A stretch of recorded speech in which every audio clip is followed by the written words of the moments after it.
पूछा कि ऐसा क्या किया। देखिए 3-4 चीजें जो हैं वो तो बिल्कुल ही क्लियर है पाकिस्तानियों को।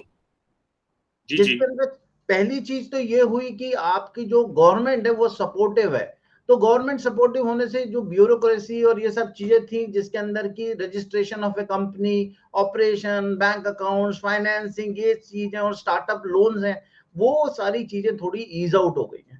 सेकेंड पॉइंट है कि वो स्टार्टअप जब बड़ा होता है तो वो उसको या तो कोई अक्वायर करता है या वो अपना बिजनेस चलाते हैं। तो आज की तारीख में कॉर्पोरेट भी बहुत सारे स्टार्टअप्स को सपोर्ट करने लगा है कि ये वो offbeat technology, offbeat area जहाँ कॉर्पोरेट का फोकस नहीं होता, तो वो बहुत कोशिश करते हैं कि ये जो टेक्नोलॉजी अगर कोई स्टार्टअप डेवलप कर रहा है तो उसको अक्वायर कर लेते हैं। तो रिलायंस ने करीब 19-20 स्टार्टअप को अक्वायर कर लिया।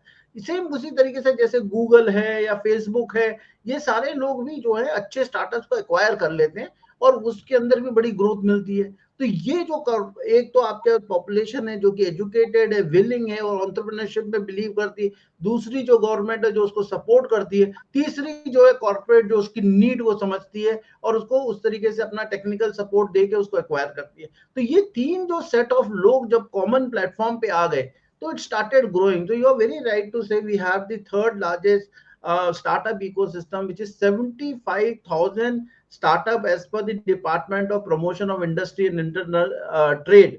उन्होंने कहा कि रजिस्टर्ड है इस वक्त इंडिया के अंदर। और थोड़ी सी मैं आपको और इसके ऊपर वो जानकारी दे दूं तो इसमें से करीब 105 स्टार्टअप ऐसे हैं चीमा साहब जो कि यूनिकॉर्न्स हैं, मतलब they are 1 billion and above. और इस यूनिकॉर्न ने करीब 93.4 बिलियन फंडिंग उठाई है और इसकी $340 बिलियन की इसकी वैल्यूएशन आज की तारीख में। सिर्फ यूनिकॉर्न की बात कर रहा हूं मैं इस वक्त, ठीक है। 7 महीने जो अभी 2022 में निकले हैं उसमें 19 न्यू यूनिकॉर्न्स हैं जो कि इंडिया ने ज्वाइन किए हैं। तो ये अपने आप में मोमेंटम बनता जा रहा है और एक रीजनेबल लेवल पे पहुंच रहा है। बिल्कुल ठीक है।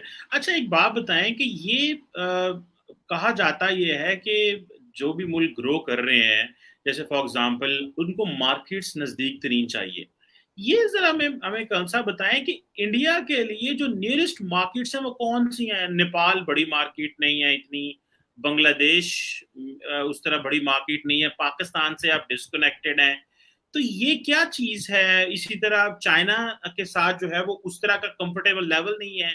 तो फिर कौन से मार्केट्स के साथ जो इंडिया ज्यादा कनेक्टेड है और किधर से जो है ये पैसा भी कहाँ से आ रहा है और आपकी इंडस्ट्री जो स्टार्टअप के जरिए जो एक्सपोर्ट हो रही है वो कहाँ जा रही है। बिकॉज चीज तो ये मैटर करती है, या कि आप समझते हैं कि ज्यादातर चीजें जो हैं वो डोमेस्टिक कंजम्पशन के लिए हैं। तो देखिए एक तो स्टार्टअप पर से तो मैं नहीं कहूंगा कि ये बहुत ज्यादा एक्सपोर्ट्स में लगे, लेकिन जो इनकी टेक्नोलॉजी और जिस तरीके से ये ग्रो कर रहे हैं, जैसे हमारे पास में ओला है, उबर वो जो कि कॉम्पिटिटर है उबर का और सॉलिड कंपटीशन देता है, ओयो है जो एयरबीएनबी को कंपटीशन देता है, वर्ल्ड वाइड कंपटीशन दे रहा है अब तो ये अगर आप देखें तो हमारे जो स्टार्टअप है और वैसे भी अगर ओवरऑल बिजनेस को देखें, इंडस्ट्रीज को देखें, तो बाहर से फॉरेन डायरेक्ट इन्वेस्टमेंट तो आ ही रही है। लेकिन ये पैसा कहाँ से आ रहा है? ये काफी हद तक पैसा मिडिल ईस्ट से आ रहा है, कुछ यूरोप से आ रहा है, कुछ यूएस से आ रहा है। और जो चाइनीज का भी देखिए ना, आपके तो बड़े बड़े अच्छे दोस्त हैं जीवा साहब, आपको छेड़ने में बड़ा मजा आता है मुझे।